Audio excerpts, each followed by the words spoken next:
Muita paz a todos. Vamos iniciar mais uma aula do nosso curso de estudo sistematizado da doutrina espírita, da Casa Espírita Nosso Lar. E é uma alegria estarmos reunidos virtualmente para realizar esse estudo. Hoje estudaremos o módulo 8, roteiro 2, o bem e o mal. E para nos prepararmos para esse estudo, gostaria de convidá-los para uma leitura da obra Caminho, Verdade e Vida, Espírito Emmanuel, psicografia de Chico Xavier. Hoje, o título da leitura é Trabalho. Jesus lhes respondeu: Meu Pai obra até agora, e eu trabalho também. Em João, capítulo 5, versículo 17. Explica Emmanuel. Em todos os recantos observamos criaturas queixosas e insatisfeitas. Quase todas pedem socorro, raras amam o esforço que lhes foi conferido. A maioria revolta-se contra o gênero de seu trabalho. Os que varrem as ruas querem ser comerciantes. Os trabalhadores do campo prefeririam a existência na cidade. O problema, contudo, não é de gênero de tarefa, mas o de compreensão da oportunidade recebida. De modo geral, as queixas nesse sentido são filhas da preguiça inconsciente. É o desejo ingênuo de conservar o que é inútil e ruinoso das quedas no pretérito obscuro. Mas Jesus veio arrancar-nos da morte no erro. Trouxe-nos a bênção do trabalho, que é o movimento incessante da vida. Para que saibamos honrar nosso esforço, referiu-se ao Pai, que não cessa de servir em sua obra eterna de amor e sabedoria e a sua tarefa própria, cheia de imperecível dedicação à humanidade. Quando te sentires cansado, lembra-te de que Jesus está trabalhando. Começamos ontem nosso humilde labor e o Mestre se esforça por nós desde quando? Iluminados por essa mensagem, vamos fazer nossa prece inicial. Vamos elevar o nosso pensamento, buscando sintonia com as esferas superiores. E assim, conversando com Jesus, dizemos: Amado Mestre Jesus, Espíritos bons e Espíritos de luz que nos auxiliam e nos rodeiam, rogamos o amparo, a iluminação, para que possamos, realizando esse estudo da doutrina espírita, colhermos flores de sabedoria, para assim enriquecer o nosso espírito com o alimento das esferas superiores, fortalecermos a cada um na nossa missão que foi confiada por Jesus. Que possamos compreender, na forma dessa leitura que acabamos de fazer, que em tudo temos depositados em nós confiança e amor de Deus. E possamos então, assim, desempenhar da melhor forma as atribuições que nos foram dadas para auxiliar o próximo, para nos redimir de nossas faltas pretéritas e para nos engrandecer espiritualmente na nossa jornada. Que assim seja. Vamos então agora estudar o módulo 8, roteiro 2, o bem e o mal. Vamos então ao nosso estudo do módulo 8, roteiro 2. Hoje conversaremos sobre o bem e o mal.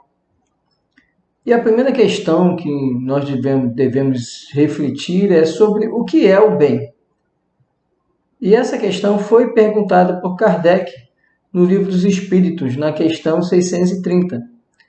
E a espiritualidade nos deu a seguinte resposta: o bem é tudo que é conforme a lei de Deus, o mal, tudo que lhe é contrário. Assim, fazer o bem é proceder de acordo com a lei de Deus, e fazer o mal é infligi-la. E nós, na aula passada, estudamos começamos a conhecer as leis naturais ou leis divinas.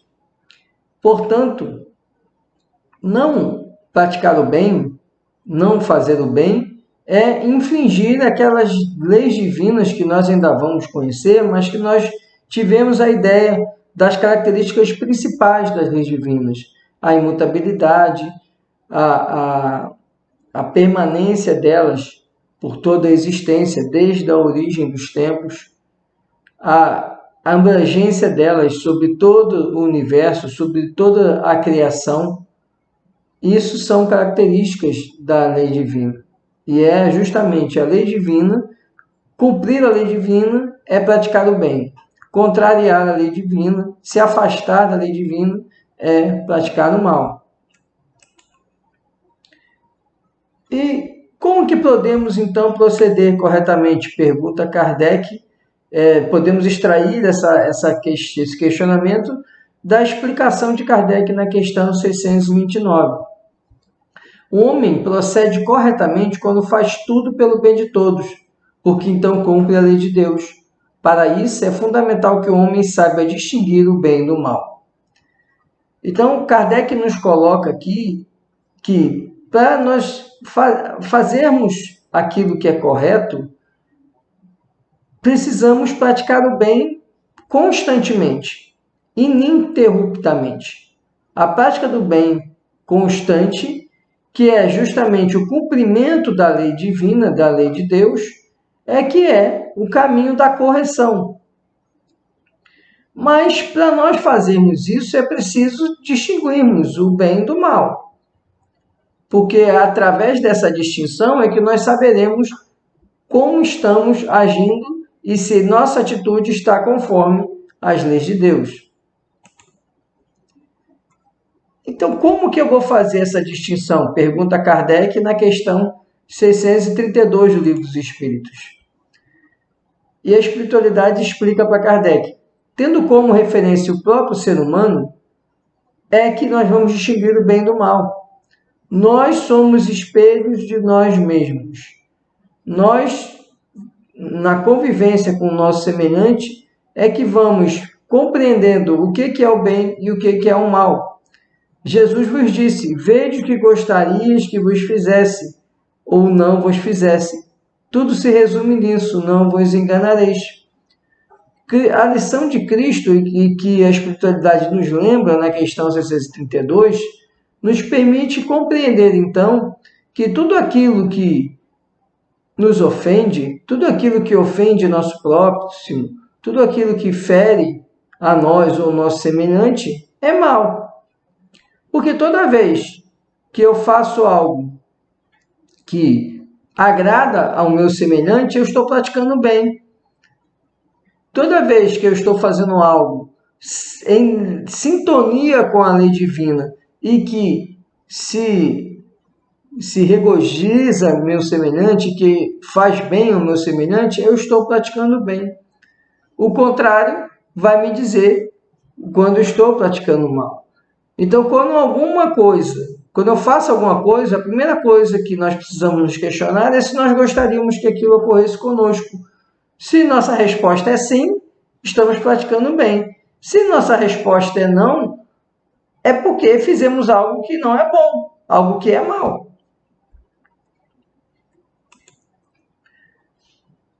Na questão 636, Kardec pergunta, e aí veremos gradações do mal. O bem e o mal são absolutos para todos os seres humanos? E a espiritualidade responde, a lei de Deus é a mesma para todos, mas o mal depende principalmente da vontade que se tenha de o praticar. O bem é sempre o bem e o mal é sempre o mal, seja qual for a posição do homem. A diferença está no grau de responsabilidade. O que nos chama a atenção aqui, que a lei de Deus, como ela rege todo o universo, ela rege toda a criação. Todos são alcançados e regidos pela lei de Deus. A questão do mal depende de graduar o mal, vai depender do esforço, da vontade daquela pessoa de praticar aquela conduta malévola. Eu escolher praticar o mal e até onde eu tinha responsabilidade para não praticar o mal. Até onde eu tinha capacidade para discernir aquela situação como uma situação de bem ou de mal. Porque bem e mal, o mal não vai deixar de ser mal em razão das condições de quem o faz.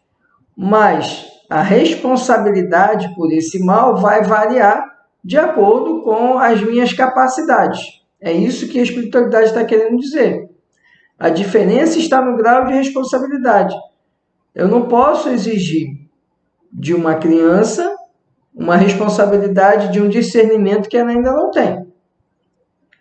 Mas eu posso ser bem mais rigoroso com um adulto, por exemplo, porque ele toma uma conduta que é infantil e que essa conduta tem consequências desastrosas. Mas se esse adulto, por exemplo, ele sofre de algum problema mental, eu já não posso responsabilizá-lo com tanta intensidade. Não é que ele não vai ser responsabilizado, mas essa responsabilidade ela não é no grau que eu responsabilizaria alguém que tem uma saúde perfeita. Porque aquele indivíduo ele padece de uma doença ou ele está atravessando uma doença de caráter psicológico, de caráter mental, e em razão disso ele não consegue atuar da forma como uma pessoa de condições normais atuaria. Isso, eu estou usando essa comparação fazendo uma análise numa questão material, ou seja, saúde física, mas isso vale também para o espírito. O espírito mais avançado intelectualmente, ele é mais responsabilizado do que outro. O espírito mais avançado intelectualmente e moralmente é mais responsabilizado ainda. O espírito que teve mais oportunidades de compreender o que era certo e errado e ainda assim ele não deu ouvidos ao que lhe foi ensinado ou possibilitado aprender e ele ainda assim pratica o mal, ele é mais responsabilizado. Onde está a origem do mal? Também cabe essa pergunta. E com base no que nós estudamos, vamos encontrar lá na Gênesis que Deus não criou o mal. Ele estabeleceu leis perfeitas porque é soberanamente bom e perfeito. Se observássemos as leis divinas, seríamos felizes. Tendo, porém, o livre-arbítrio, nem sempre os espíritos observam essas leis. A origem do mal, portanto, está nas escolhas que nós fazemos de não seguirmos a lei divina. A origem do mal não está em Deus. Deus ele é perfeito, Deus só quer o bem. O Deus é amor, pleno e puro. Não cabe a Deus, ou não cabe imputar a Deus a origem do mal. A origem do mal nada mais é do que a ausência do bem. Quando o espírito, encarnado ou desencarnado, ele não consegue ainda compreender a lei divina, ele vai estar mais propenso a errar e, portanto, a fazer o mal. Mas conforme ele vai avançando nas experiências, conforme ele vai avançando em sua jornada evolutiva, mais ele vai adquirindo capacidade de compreender a lei divina. E, portanto, se ele escolhe não segui-la, ele estará tendo mais voluntariedade na prática do mal. A origem do mal, portanto, não está em Deus. Deus não criou e não se concebe que ele pudesse criar o mal. Porque se ele é a causa primária de todas as coisas, inteligência suprema, ele não criaria algo que demonstrasse a sua imperfeição, porque ele não é imperfeito, ele é perfeito. Ele é Deus. A imperfeição não está nele, a imperfeição ainda está na criação dele, porque a criação vai evoluindo até adquirir a perfeição. Ele cria, mas a criação dele nunca está pronta e acabada. A criação dele está em constante movimento. O universo não fica parado. Todo o universo está em movimento, toda a criação está em movimento. Ele não criou nada que ficasse estático.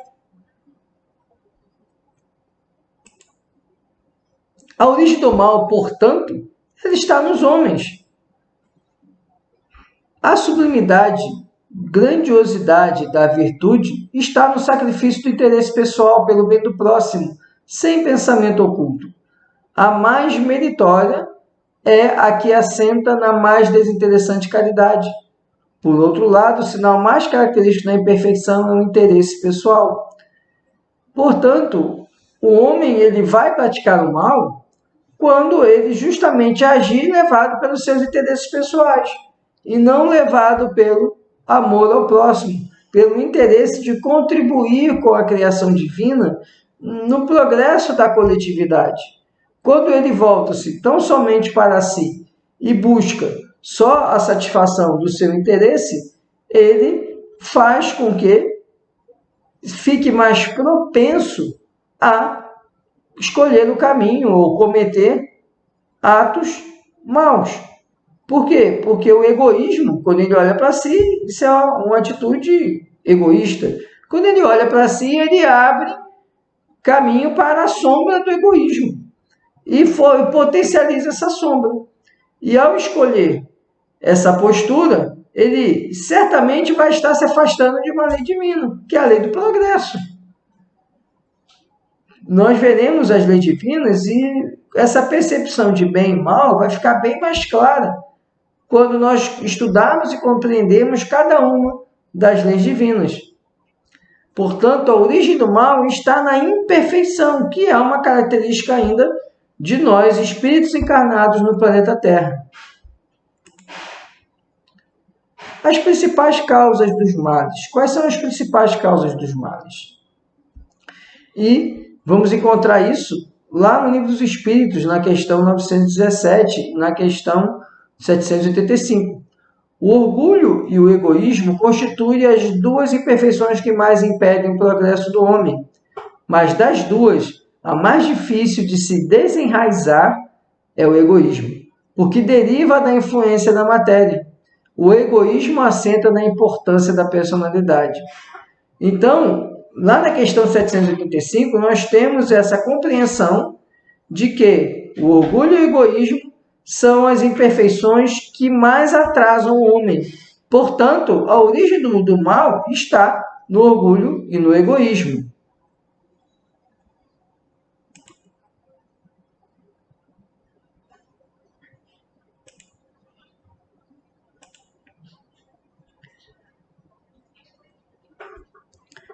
Sendo Deus o princípio de todas as coisas e que Ele é toda sabedoria, bondade e justiça, como podemos explicar que o mal que observamos não pode ter nele sua origem, mas nos próprios homens? Esse seria um questionamento que seria pertinente em nossa reflexão. E é um questionamento que está na obra O Consolador, do Espírito Emmanuel, Psicografia de Chico Xavier. O que se quer raciocinar com essa pergunta? Se Deus criou tudo, como podemos entender que ele não criou o mal? E a resposta que Emmanuel nos dá é a seguinte: o determinismo divino se constitui de uma só lei, que é a lei do amor para a comunidade universal. Todavia, confiando em si mesmo mais do que em Deus, o homem transforma a sua fragilidade em foco de ações contrárias a essa mesma lei, efetuando desse modo uma intervenção indébita na harmonia divina. Eis o mal. Olha como o Emmanuel dá para a gente uma explicação com precisão para, de uma vez por todas, nós não compreendemos o mal como algo que vem de Deus. Deus, ele determina tudo que há no universo. Mas Deus também dá e constitui uma lei chamada livre-arbítrio, que faz parte da lei do progresso. Esse livre-arbítrio permite que toda criatura de Deus haja como lhe aprouver. Lógico que as criaturas mais inferiorizadas, que ainda não são dotadas de consciência, elas agem muito mais por impulsos. Mas mesmo elas não estão sujeitas a ação direta de Deus, sujeitas no sentido de que elas só fazem aquilo porque Deus quer que elas façam daquela forma. Não. E nós muito mais, nós conscientes que somos mais ainda dotados de livre-arbítrio. E a questão é que nós temos o livre-arbítrio para fazer aquilo que nos aprouver. Mas nossa inferioridade ainda, porque nós somos ainda criaturas em preparação, criaturas em melhoramento, em evolução, como tudo no universo, nós escolhemos, e aí é uma escolha, priorizar nossa vaidade, nosso orgulho, nosso egoísmo. E ao fazer isso, nós nos afastamos da lei divina. Nossa intervenção no universo e no determinismo de Deus, que é a lei do amor, ao fazer isso, nós praticamos o mal. E quando praticamos o mal, a consequência é termos que reequilibrar o universo. Quando falamos em lei de causa e efeito, e falamos que muitas das situações que nós vivenciamos são consequências de erros do passado, ou erros dessa existência, isso quer significar que aquilo que nós desequilibramos, nós teremos que reequilibrar. Deus nos permite fazer aquilo que quisermos, mas também espera que nós reajustemos aquilo que desajustamos. A lei de Deus é a mesma para todos, mas o mal depende principalmente da vontade que se tenha de o praticar. O bem é sempre o bem e o mal é sempre o mal, seja qual for a posição do homem. A diferença está no grau de responsabilidade. Nós vimos isso até na questão 636 do Livro dos Espíritos. E completando o raciocínio, de uma maneira geral, as circunstâncias dão relativa gravidade ao bem e ao mal.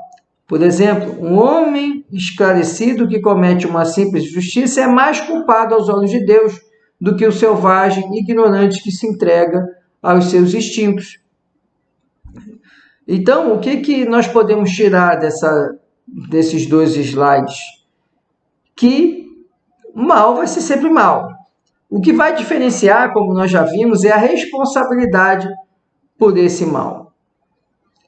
Como eu já até conversei antes, certamente aquele indivíduo que é muito mais esclarecido, esclarecido em termos de conhecimento, em termos de moralidade, o ato que ele cometer contrário à lei de Deus é muito mais grave do que um outro espírito que ainda é um espírito simples e ignorante, que ainda não lhe foi dado uma grande jornada de aprendizado e que ele não teve ainda a oportunidade de compreender as leis divinas. Se os dois praticarem um mal de mesma gravidade, de mesma categoria, aquele espírito mais esclarecido é muito mais responsável.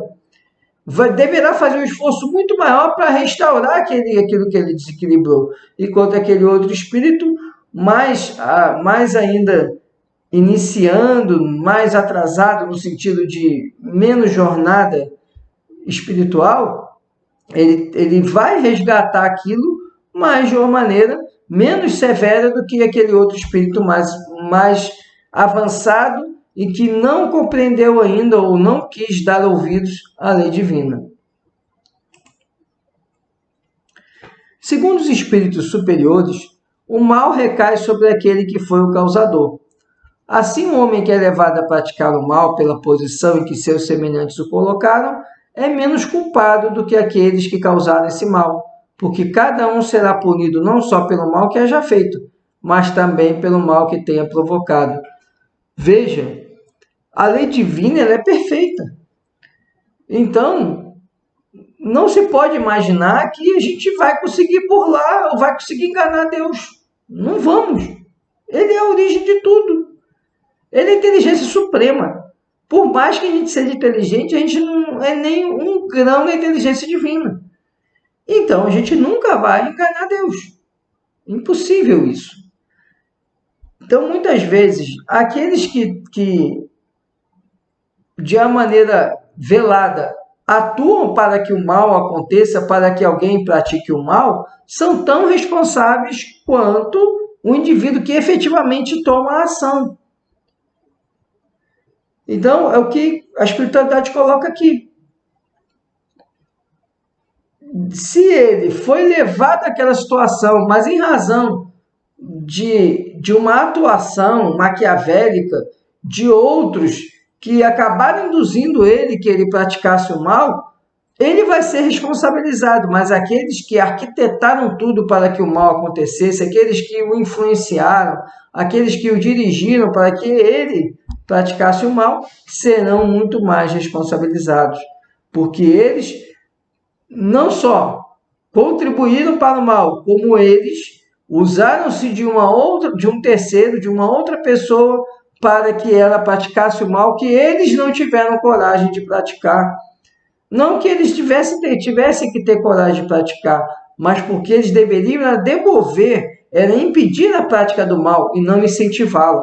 Então, aqueles que incentivam indiretamente os semelhantes à prática dos atos contrários à lei divina são tão responsáveis quanto, e, na verdade, mais responsabilizados aos olhos de Deus. O bem é sempre o bem e o mal é sempre o mal. E aí, dois questionamentos interessantes. Como a doutrina espírita considera a conduta de quem, apesar de não fazer o mal ao próximo, não se esforça em praticar o bem? É meritória essa atitude aos olhos de Deus? Ou seja, eu posso falar assim, eu não faço o mal. Então, já consegui, já sou maravilhoso porque não faço o mal. Isso é suficiente para Deus? Não fazer o mal? Vamos ver que resposta que nós teremos. Lá nas questões 642 e 643, nós extraímos a resposta dessas perguntas que eu acabei de fazer. Não. É preciso que faça o bem no limite de suas forças, pois cada um responderá por todo o mal que haja resultado de não haver praticado o bem. Não há ninguém que não possa fazer o bem. Somente o egoísta nunca encontra oportunidade de o praticar. O que temos aqui, nessa rica resposta, é que não fazer nada também não contribui com a obra divina. Porque toda vez que nós nos omitimos, vamos permitir ou vamos abrir espaço para que alguém pratique o mal. Não fazer nada é permitir que o mal tenha espaço. Se nós praticarmos o bem, o mal não vai ter espaço, porque vamos ter uma ação. Quando temos a omissão, temos o nada. E o nada, nada faz. Quando temos a ação para o bem, nós estamos... Lembre-se que a ação é resultado do pensamento e da vontade. Então, se eu estou agindo no bem, eu estou pensando no bem e estou com minha vontade direcionada para o bem. Olha que maravilha, olha que sintonia que nós estaremos com a esfera superior se nós praticarmos o bem.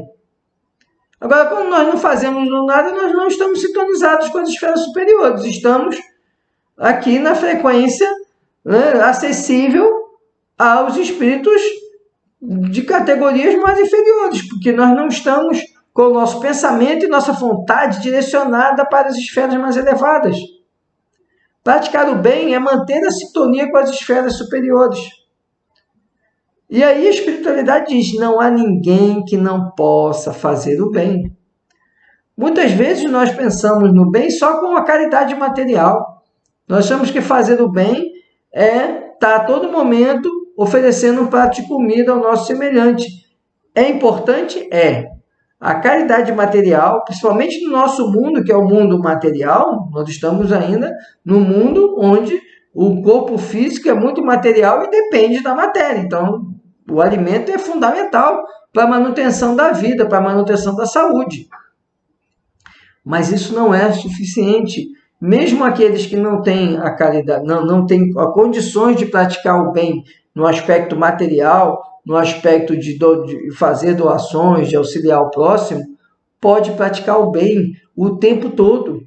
A gente pratica o bem na forma que a gente fala com o nosso familiar, na forma que a gente fala com as pessoas na rua, na forma que a gente perdoa as pequenas rusgas, na forma que a gente perdoa os grandes padecimentos, isso tudo é prática do bem.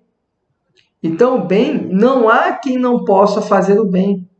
O bem é acessível a todos. Nós podemos praticar o bem apenas com pensamento, fazendo uma prece. Isso é prática do bem. Como eu falei antes, o pensamento e vontade voltados para o bem, nós estaremos praticando o bem, porque nossas ações estarão pautadas nas leis divinas. Praticar o bem, lembrem-se, é cumprir as leis divinas.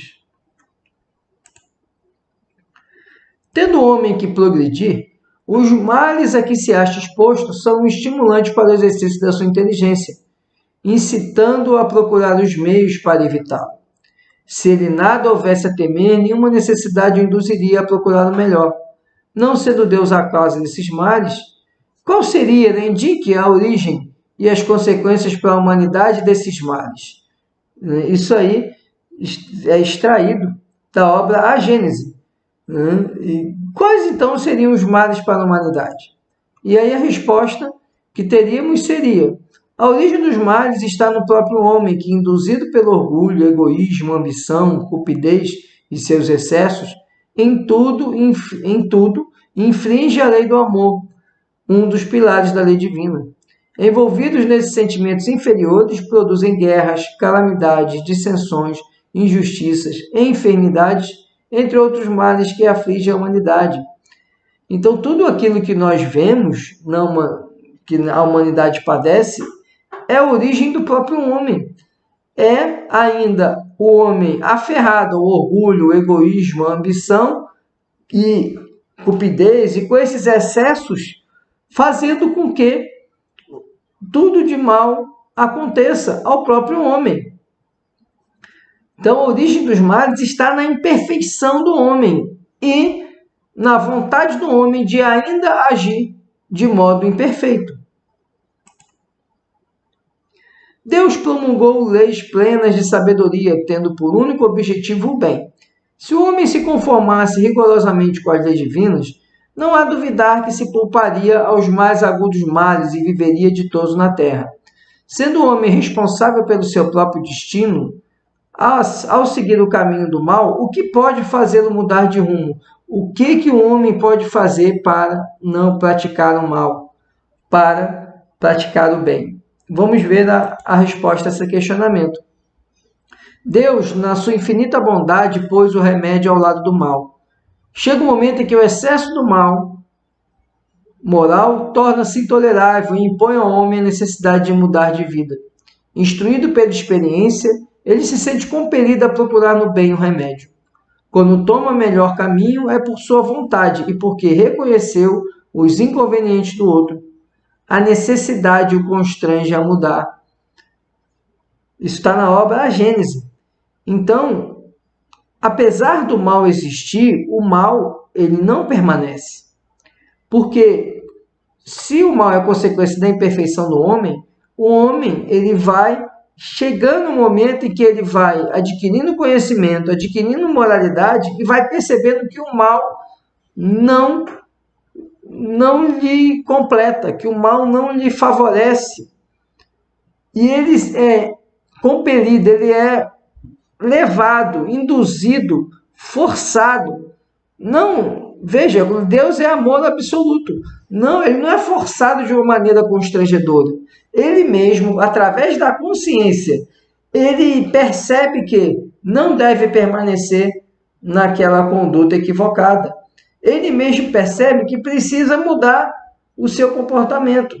Lógico, em vários momentos haverão outros espíritos que o ajudarão nessa compreensão. Espíritos encarnados que serão exemplo para ele, que orientarão ele, que serão exemplo de conduta, e também os espíritos desencarnados que estarão ali trabalhando para que ele deixe de permanecer nessa trilha equivocada do mal. Se fora criado perfeito, o homem fatalmente penderia para o bem. Ora, em virtude do seu livre-arbítrio, ele não pende fatalmente nem para o bem nem para o mal. Quis Deus que ele ficasse sujeito à lei do progresso e que o progresso resulte do seu trabalho. cabendo-lhe a responsabilidade do mal praticado por sua vontade. Assim, reconhecendo que a origem do mal não está nas ações do próprio homem, quais são as causas da sua propensão para o mal? Isso também está na obra A Gênese. Vamos ver então, quais seriam as causas da propensão do homem para o mal? Deus quer que o homem evolua através do trabalho e da lei do progresso. Por que o homem tem propensão para o mal? E a resposta é, estudando-se todas as paixões e mesmo todos os vícios, vê-se que as raízes de umas e outros se acham no instinto de conservação, instinto que se encontra em toda a pujança nos animais e nos seres primitivos mais próximos da animalidade, nos quais ele, instinto, exclusivamente domina, sem o contrapeso do senso moral, por não ter ainda o ser nascido para a vida intelectual. O instinto se enfraquece à medida que a inteligência se desenvolve, porque esta domina a matéria.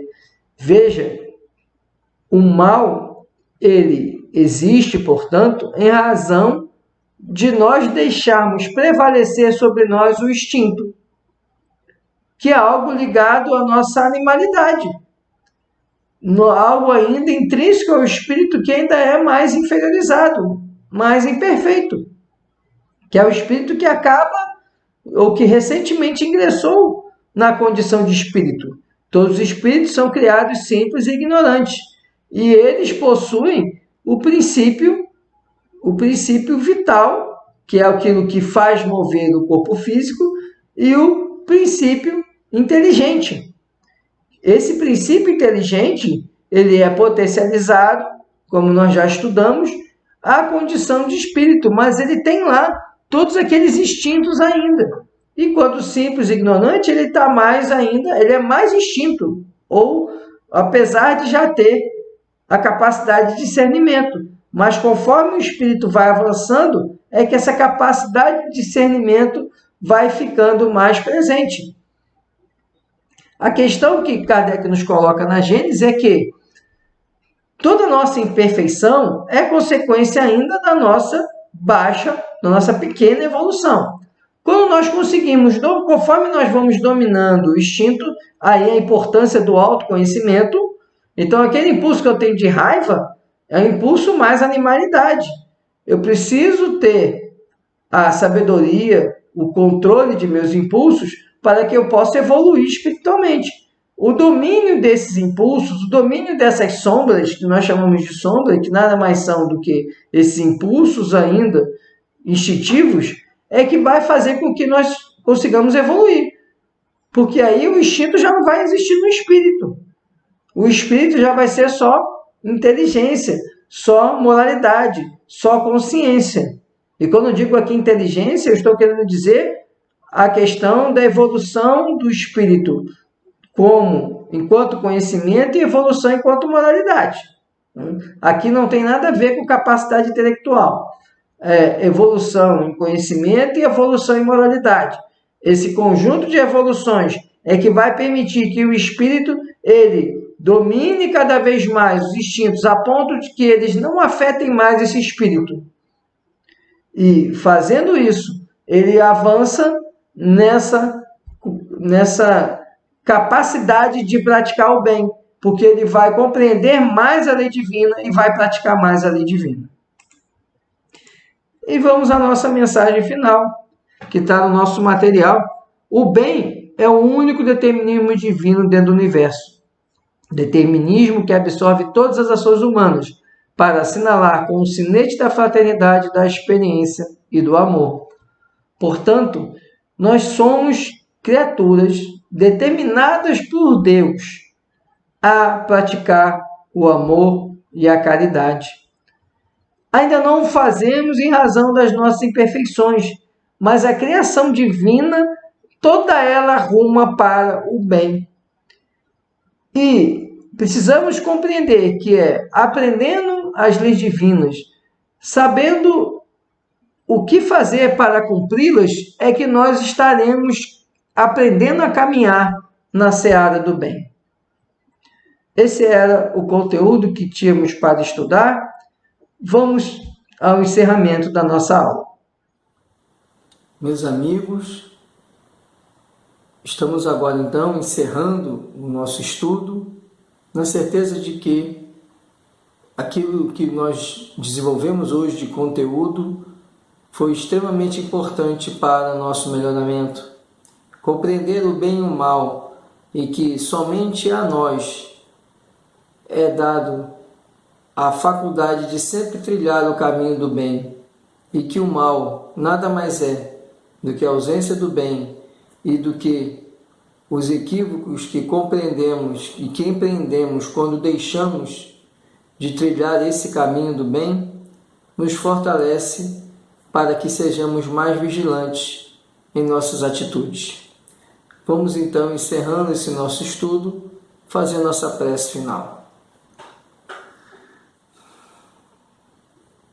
Divino Mestre Jesus, Maria de Nazaré, nossa Mãe, benfeitores espirituais que sempre nos assistem, estamos encerrando esse estudo, rogando que a misericórdia divina sempre nos acompanhe. Somos ainda espíritos imperfeitos e nessa qualidade cometemos mais equívocos do que acertos. Mas que possamos ter sempre o esforço, a busca do autoconhecimento e que, ainda que nos equivoquemos, sejamos misericordiosos conosco, assim como Cristo é conosco. E mais ainda, sejamos misericordiosos com nossos semelhantes que erram conosco e roguemos sempre ao próximo que nos perdoem por nossas faltas. Assim, orientados por essas luzes, possamos seguir mais uma semana de trabalho, mais uma semana de busca nessa jornada de sermos tarefeiros do Cristo. Concede-nos, Pai, sabedoria, discernimento, fé, confiança e ajuda-nos a nos compreender e a compreender o próximo. Rogamos ainda que essas luzes que recebemos durante esse estudo alcance a todos aqueles que sofrem. Essas luzes se expandam por esta casa, por este lar, alcance as casas vizinhas, alcance a esse bairro, a essa cidade, a esse país e a esse planeta. Que todos sejam tocados, assim como fomos agora neste momento de estudo, pelo amor celestial do Pai. E assim, fortalecidos por essas luzes provenientes das esferas superiores que foram derramadas sobre nós, possamos seguir nossa jornada por mais uma semana, agradecendo com toda a força de nossa alma a Deus por mais essa oportunidade. Que assim seja. Então, muito obrigado por compartilharem comigo essa aula. Tenhamos todos uma semana maravilhosa, de muita paz, de muita luz. E nos encontramos na nossa próxima aula. Um grande abraço, fiquem em paz e fiquem com Jesus.